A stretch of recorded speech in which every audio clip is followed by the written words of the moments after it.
sultihin sila. Tungod kay walay laing gamiton or instrument sa Ginoo aron sila masave kita nga mga Kristohanon. So ako tamang gidasig i-share gid ninyo ang kaluwasan ngadto sa daghang mga katawhan. Maggamitan ning katapusang adlaw karon aron ma-reach out ang daghang mga kalag maandam sa pagbalik sa atong buhi nga Dios. Atong i-open atong mga Biblia. Pila kanino naka-memorize Revelation chapter 1 verse 3. Mao na atong verse karon. Sige, ay sa gi-open yung mga Bible. Unsay nasa Revelation chapter 1 verse 3. Revelation chapter 1 verse 3. Wala? No, nindot kay siya. So nindot kay siya ng verse itson nga actually familiar kay nato ni siya. May mong sa pipila, dili. Pero kanunay hindi siya itong na-mention, especially sa atong mga Bible study, kining maong verses. So, sige. There is a screen. Mingon kay, blessed is he who reads, and those who hear the words of this prophecy, and keep those things which are written in it, for the time is near. Akong ibasa sa Binisaya. Ulahan siya hinsa nagbasa nining akong pulong. Dayon nagapamati ni ini. O nagatuman sa mga tanang isulti ni ini. Ngay ang panahon adool na. So, akong ibalik pagsulti, ulahan siya nga nagabasa o nagapamati nining maong pulong sa panagna o nagatuman tungod kay ang mga nasulat niini nagatuman sa mga naisulat niini tungod kay ang panahon haduol na. Mayon ko na nato mga igsoon sa dili ni nako expound, pwede na mong upaulit. Satisfy na kay ka sa word. Mulahan siya nga nagbasa, namati, nining maong pulong sa panagna, ug nagatuman tungod kay ang panahon haduol na. Ang word nga haduol or near, ang atong time karon. Ining word nga near, ang atong time karon mga kaigsuonan. So, kita ang end times generation. Kita katong gipabisi, gisulti sa Matthew 24, verse 32. Ang mga Israel, sila ang timepiece or timetable sa atong buhi nga Ginoo. Meaning now, sa yuta. So, kung sa ang word nga near, ang word nga near, kita sa atong kapanahunan karon. Kita sa atong generation karon. Diri nagka-problema ang daghanang wala nagbasa sa Bible.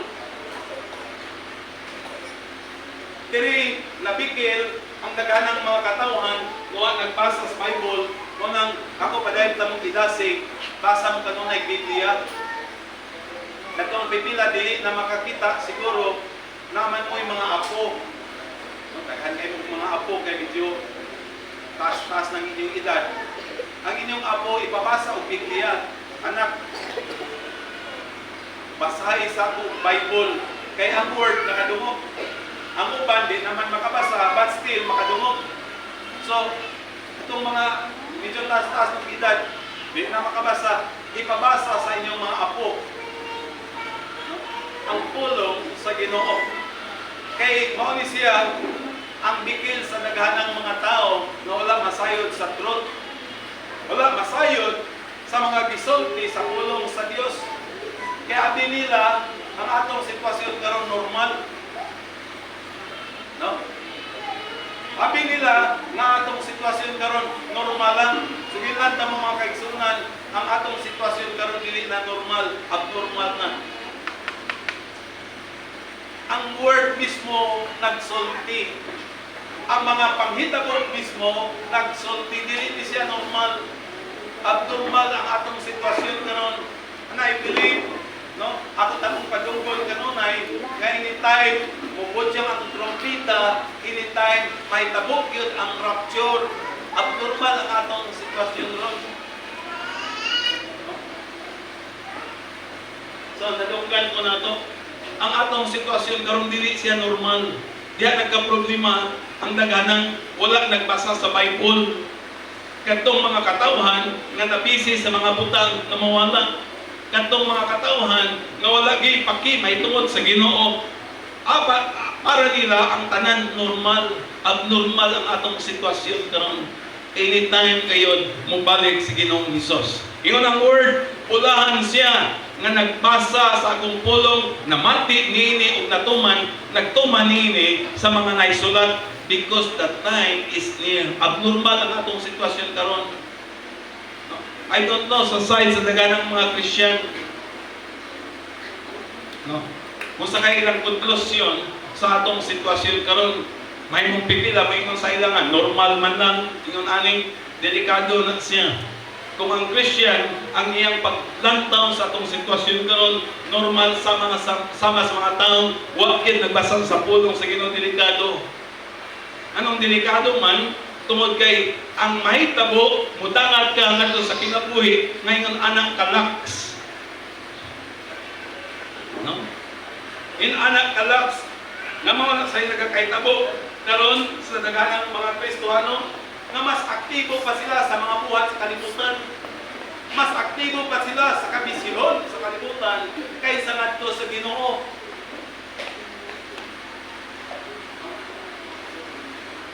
So dili maayo, no? Okay lang unta kadtong dili mga Christian, pero kung mga Christian mas active ka kaysa kalibutan kaysa mga buhat nga para sa Ginoo, dili na to siya maayo kay abnormal ang atong sitwasyon karon. No? Dili maayo ang atong sitwasyon karon, mas active pa kadtong mga butang sa kalibutan kay para sa Ginoo, dili siya maayo. No?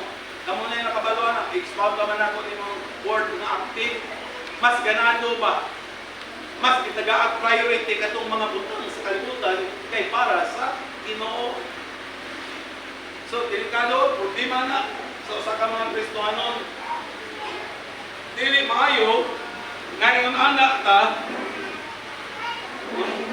kay usulti lagi ko ninyo biblical kinesian.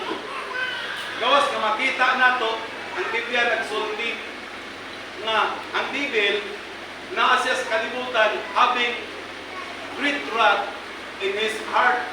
Nasa dako kayong kasukop because his time is near. Asa mabasa na siya? Revelation 12 verse 12 nga ang kaliyawa na sa kalibutan nasa dako kay nakasukop because his time is near. No. So, makita ni mo sa kaaktibo ang yawa, ang Christian inactive. Usa pa yun, napag-verse na nagsoon in Proverbs chapter 4 verse 16 na there is sleep and taken away unless they make someone false. Di sila katulgon gawas kung makabiktima sila. No? Tanahan mo ang Biblia, nag-overtime magpanintal. Nag-overtime, sayang trabaho ang mga Christian. No? Kaya mag-overtime, may tulog-tulog. Ang Christian, nagsigig katulog. Nganong natulog man, nabilar. Dili sa pag-ampok, dili sa pagbasa sa pulong sa Ginoo sa cellphone. Tinuod ba? No? Inay mong tapad, huwag ikaw ang topic ba? Okay lang mga bilarta, di makatulog, pero nagbasa ang Bible, nag-ampok.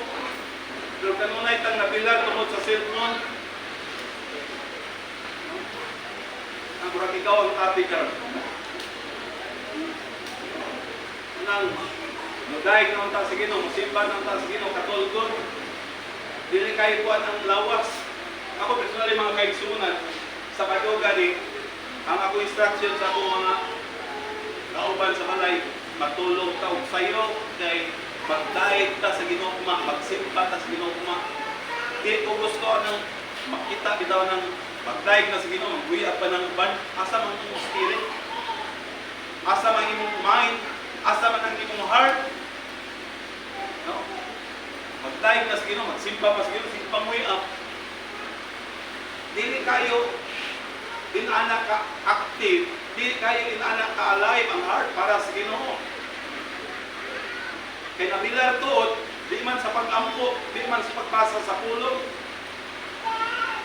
Ako tamang gidasig, kung naamantay kabilaran siguro, basa word.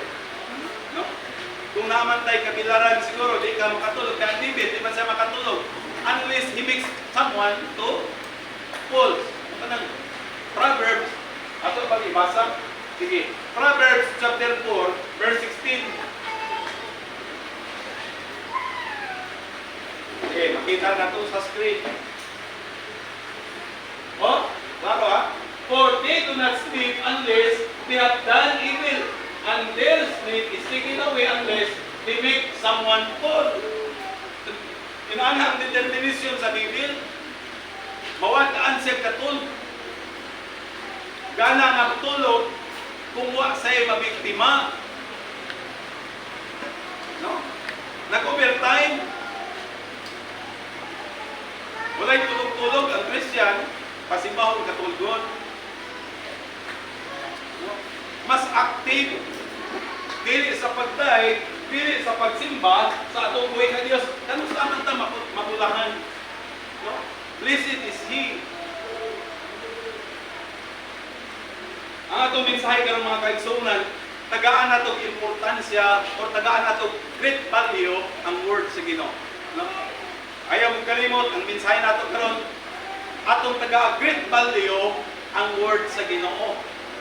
Tagaan nato great value ba kanang sa nang value pagka-importante. Tagaan nato dako mapagka-importante ang word sa Dios. Kay mo man yan nahitabo kanhi sa mga Israelinon, ang word sa Ginoo dali ng ilang kalimtan. Ang presente nga sitwasyon, dito mapokus ilang nauna, dito mapokus ang ilang pagbati. Kadtong word sa Ginoo nga ilang nadunggan, dali ra nilang malimtan, wala nila tagay balyo. Una nga itong mensahe karon, tagaan na ito dako nga balyo ang word sa Ginoo. Tagaan na ito dakong balyo ba?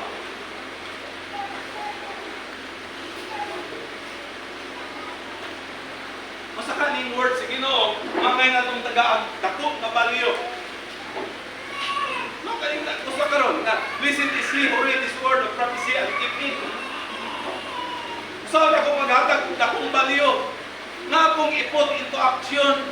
Nga akong imong ikinabuhi ba? Kung nag-ingon ang word, nga maabulahan ko, nga kanunay kong magbasa sa pulong sa Ginoo, magbasa ka kanunay. Mag-ampo ka kanunay. Kaya sinilanta mo, niyata karon sa panahon, nga wicked na kayo ang atong sitwasyon. Ang atong panahon karon dautan na kayo ang tao. Kung di ta mainampol sa ginlantaw mo mga kaigsunan, dili ug di kita mulampos niya kinabuhi sa pag-alagad siya. Kay usara gyud ka paagi nga mulampos ka, mahimo kang successful as Christian, you must be prayerful. So, unsa bulahan siya nga nagbasa, kanunay mo basa sa word. Ayaw tuguti nga mudangat ang adlaw, ikaduhang adlaw, wa kakabasa og Bible. Ayaw ginatuguti. Nga kaigsunan, padayon din na akong isulti sa inyo. Sayo sa buntag, wa gid ko'y kuwato na after sa akong prayer, no? Usa gina siya kining magbasa og Bible. Sa ko tamong gidasig, no? Tagaan nato importante o dako nga balyo ang pulong sa Ginoo. Kung nag-ingon siya, basa ang iyang word, wala basa mong tagadlaw. Kung naman tayo anay malimtan, katong mga butang sa kalibutan, dili ang pagbasa sa word, basa gid mo. Kung sa pagyud nga mga word, nga tagaan nato dako nga balyo kining sa revelasyon. Ingon si Jesus, mubalik ako sa dalian gayon. No? Mubalik ako sa dalian gayon. Revelation 22 verse 12, dali ang iyang pagbalik. So tagaan nato dako nga balyo. Kung saan man nato paghatag dako nga balyo, yan ang word nga mubalik ako sa dalian gayon. Kinahanglan i-prepare nako akong kaugalingon. Ingon anak, kinahanglan akong i-ready akong heart. Kinahanglan i-ready nako akong mind. Kinahanglan i-ready nako ang akong lawas. Kay mobalik si Jesus sa dalian gayon. Daghan kay verse 9 son. James chapter 5 verse 9, verse 8 and 9 siya ito ibasa.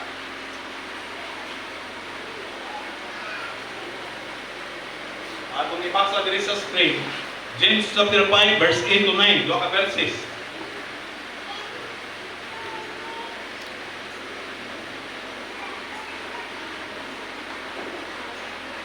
Sa 8, Sa ita.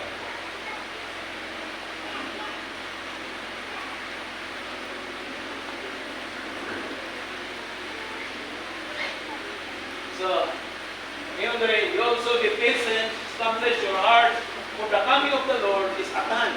No? Dito kayo siya na word. Isulti ni kani, ug ni ani, nagkakahitabo na sa atong time karon. No? Kinahanglan usab nga kamo mahimong magpapailobon. Dayon, lig-una ang inyong mga kasing-kasing. Kaya mo lig-una ang mga kasing-kasing, establish your hearts. Kani atong kasing-kasing utusan, maduha-duhaon. Kini atong kasing-kasing utusan, mas mahigugma pa kay sa kalibutan kaysa kay Lord. Nung munang iyon ang word, ipunan yung kasing-kasing. Dili katong maduha-duhaon, dili kay katong higugma pag sa kalibutan kay kang Lord. So establish your heart, no? For the coming of the Lord is at hand. Kaya ang pagbalik sa atong buhay nga Ginoo, ingon anak na kaduol. Remember, ako isang isulti na ang kanang prophecy sa Ginoo, kanang prophecy ba, iyang hitagna kani tanan-tanan nagkamtupas na. Ang pinakadagko nga mga timailan sa pagbalik sa Ginoo nagkamtupas na. Ang wala mahitabo igsoon kining His coming na anytime mahitabo. So tan-aw mo sa kuan. Pilion lang po kinahanglan po yung mga sayop po mga alagad sa Ginoo nga nagwali sa word. Pero nusway sa mga alagad sa Ginoo ilang encouragement nga i-prepare gyud nato usa na kana si Tony Evans. Siya ang usa nga nagkuan sa eschatology na niya nakita karon sa time na atong i-prepare ang atong kaugalingon. No? So, kung saan man nato paghihimog great value sa word sa Ginoo, no? Kinahanglan imong i-apply, kinahanglan imong tumanon, no? Kung saan siyang mga pulong sa Ginoo, natagaan ako great value, kining mubasa ko sa iyang word, kung sa pagyod, kining i-prepare na ko ang akong kaugalingon, kay masulti ko na ito mga igsuon, daghan di kayo ma-disqualify sa pagbalik sa akong Ginoo. Siguro, pwede na siya mahitabo tungod kay walay warning. Pwede na mahitabo tungod kay yung anak kalaks. Unang sa ako karon as pastor, ako tamong gidasid, kanunay tamong giwarningan. May mong pipila sa inyo, mayon nga, TJ man si pastor. Pero sa ginanda mo makaigsunan, ako tamong giwarningan, kanunay tamong gisultihan, kaya ang akong heart is mo ato lang taglangit. Kaya ang akong heart, na kita may mong andam sa pagbalik sa Ginoo. Kay, no? Hindi kalibutan, di kini siya magdugay. Kining kalibutan, useless kini siya. Kining gihaguas na ganang mga tao karon muwala na gina siya. Ang pinaka-importante na kita nag-serve sa Ginoo, atong i-prepare, atong kaugalingon, atong tagaag great value ang iyang word. Tagaan mo great value. Di mo palingog-lingogan ba? Kanang tagaan mo great value. Dili nimo kanang makadumog ka, may lako sa pikas dalungkan. Nabi mga ingon anak, nga makalagot. Ila kaninyo, ngay anak nga sultihan di kasabot. Makapasapot ba usahay, di ka magbantay. Klaro kay instruction, pag ulit mo, ay naitabo. Kaya walay value ang imong gisulti, walay value ang imong word. No? Na bang tagaan mo dakong pagtagaan. Na ako na mong gilasing. Ingon nga pastor, heart to heart ni siya akong pag-istorya sa inyo. Wala ko'y laing purpose, mga tutaw langit. Kay dili maayong pamation na maihaprat ta sa tondo diri na pagi mabilin. No? Pero I hope na kining encouragement nako matag adlaw ang Domingo, confirm ni siya sa word. Wa ko nagwali diri ako. Confirm ni siya sa word. Then ako tamo gidasig tagaan ninyo great value. Kanang value sa pan. Tagaan yung takong pagtagaan. Imong ipinabuhi, imong ipot into action. No? Kaya ang word, bulahan siya na nang basa, namati sa akong pulong, ikatatlo is nagtuman, na kay action, na kay obedient, na kay faithfulness. Ingon anak. Salamat sa atong buhi ka Diyos. Mga kaigsunan, kung sulti ko sa atong bang kano saan nato ma-experience ang presensya sa atong buhi nga Ginoo. Kano saan nimo ma-experience ang blessing sa Ginoo. Kita na kaya, no? Ang iyang presensya, kano saan nimo ma-experience, kano saan nimo ma-experience ang iyang blessing, no? Sa matag worship nimo, tungod kay ang iyang word imo bitawon gi-apply, tungod kay ang iyang word imong gitagaag value sa imong kinabuhi, mo nang mabatian dayon nimo ang presensya sa Ginoo. Kay nga naman ang imong kinabuhi mismo nagsubay sa word sa Ginoo. Dili mag-alagad taw kinapilanta mo, wala gani intimate closeness, di gani imo mabatian ang iyang presensya. Boring. Labi na diri sa atong worship nga tagdugay kayo.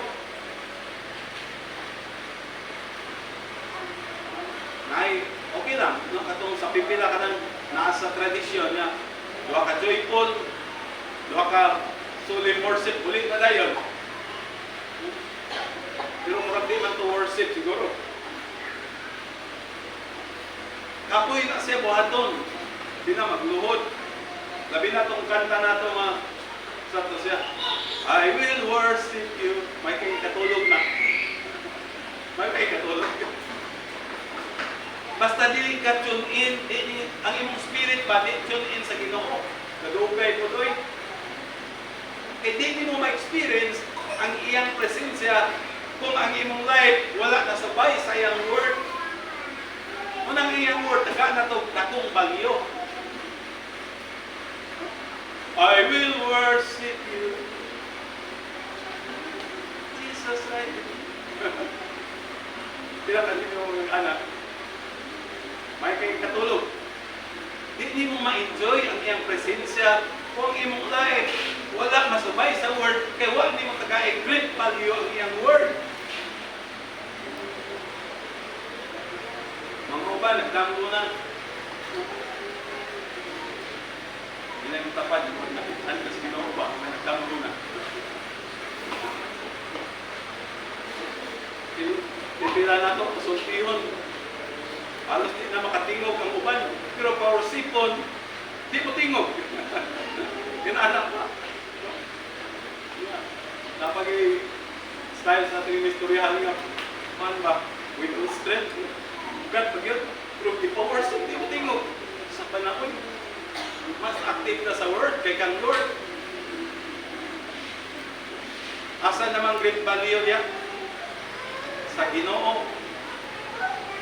So di na mo ma-enjoy soon. Pero ang imo ganing life nasubay sa word, pa-worship ka. Diba? Kanindot tayo ni worship. Nindot kaya ang worship. tunga sa oras gamay ra kay na. Isa ka oras gamay ra kay na. No? Kini atong worship diri gikan sa Joyful.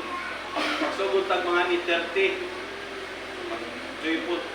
Mahuman taon mo 11. Mga quarter to 11 or 11. Pila ka oras?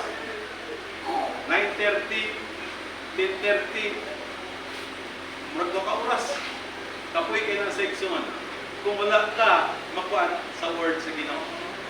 Hindi mo ma-experience ang iyang presensya tungod kay mismo ang imong life wa nakuan sa word. Ano sa po nato ma-experience kini bitaw blessing sa Ginoo. Ano blessing? Ano sana nimo ma-experience ang blessing sa Ginoo?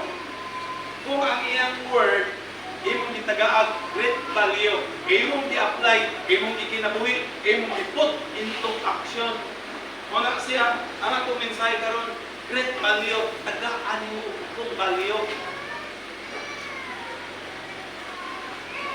Karon ako i-share sa inyo, na-believe, hanggang ipasabot mo sa Holy Spirit. Ngayon, anak, ingon ani ko nga inyong Dios. Tagaan ko nimo og dako nga value sa imong life. So di na siya. Nakakatang tidasig mga katawan sa Dios. Wa ko'y laing kuan, dili ingon nga nimo ikuan ta mo, pero kining maandam na sa pagpalig sa Ginoo. So, kung sa atong mensahe karon, tagaan nato great value ang word sa Ginoo. Kanungog mo sa atong mensahe karon, kamana i-apply ito ninyo. Nakadungog mo sa mga pagpasabot karon sa Ginoo, i-apply ito ninyo. Muna siya ang great value. Mulahan siya na nagbasa, nagtuman, nakadungog, nagtuman, dini maupulong sa probinsya. Tungod kay ang panahon, adukol na. Anytime, bumalik kayo sa Ginoong Hesus. Sige lahat mo. No? Excited ba mo? Ako excited ko. Excited ko, my Lord. Kana bang ibang experience na po nauban sa Ginoo? Kaya karon, namagin ang Ginoo na to. Hindi man giningon siya. Mabatian nimo, sulti siya nimo, no? Padayag siya nimo, pero lahi mo punto na makayon ka ba nga excited ang imong heart kay pinasay nga experience na imong makita ang Ginoo face to face, makauban nimo ang Ginoo hangtod sa walay katapusan. Ako ta mo gidasig very deep for the rapture. Ang Dios ang kapanalangin natong tanan. Ato tas pagpanindog.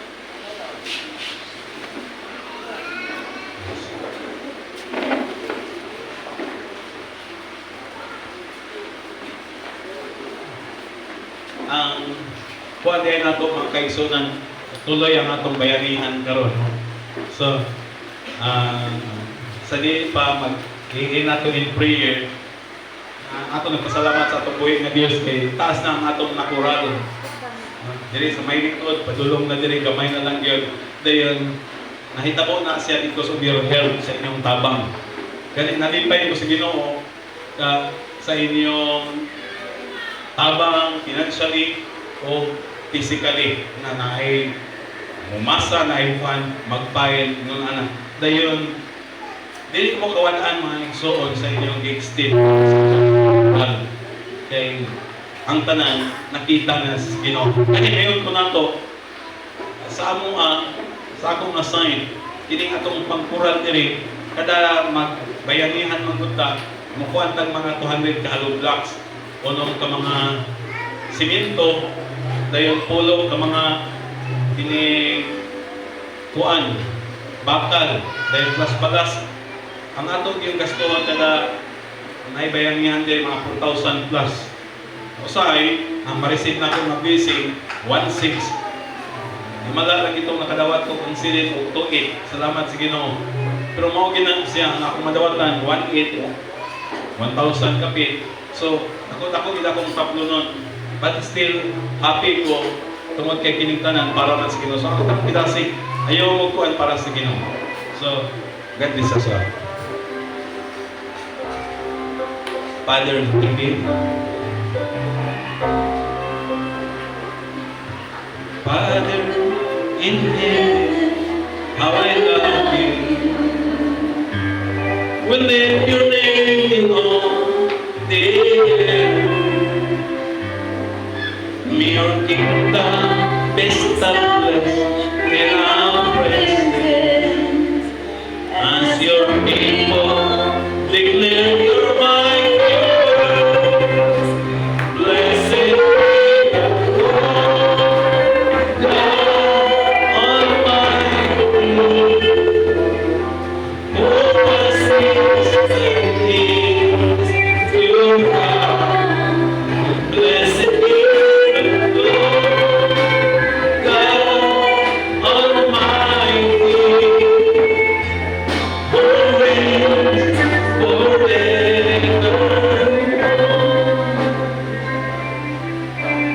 Father in heaven, I love you. We lift your name on the air. Your kingdom is established in our presence. As your people declare your mighty words, blessed be the Lord God Almighty, holy saints and angels to blessed be the Lord God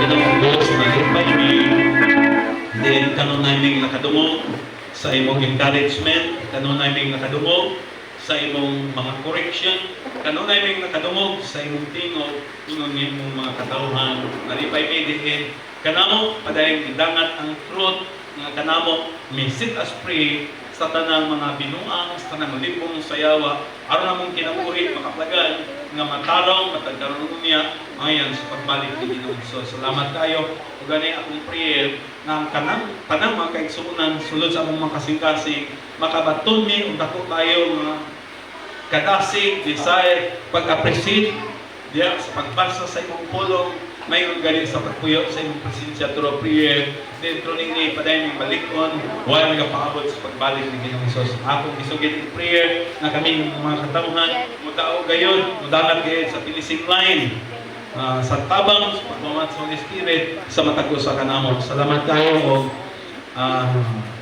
sa padayon namo, mapagabuhaton diri sa dapit, doon ay bayanihan, padayon mag-auban. Magkakaigsunan ang pipila maguli ang imong pagtitik dayag ngadto kanila tibok simana. Ginoong Dios sapnaya mi sa gamhanang mga kamot ang matag-usa ihatod sa kadaugan, ang matag-usa ka mga kaigsunan ihatod sa pag-experience sa imong dakong gahom. Pinagi nga tubagas nila sila mga pag-ampo, bisitahin sila sa damgo o dili sa mga pan-aw. Salamat o Dios. Ang tanang tumaw pasalamat kanimo ang gibalik in Jesus name. Amen. Magprita sa foods. Okay, Ginoong Diyos, salamat sa foods.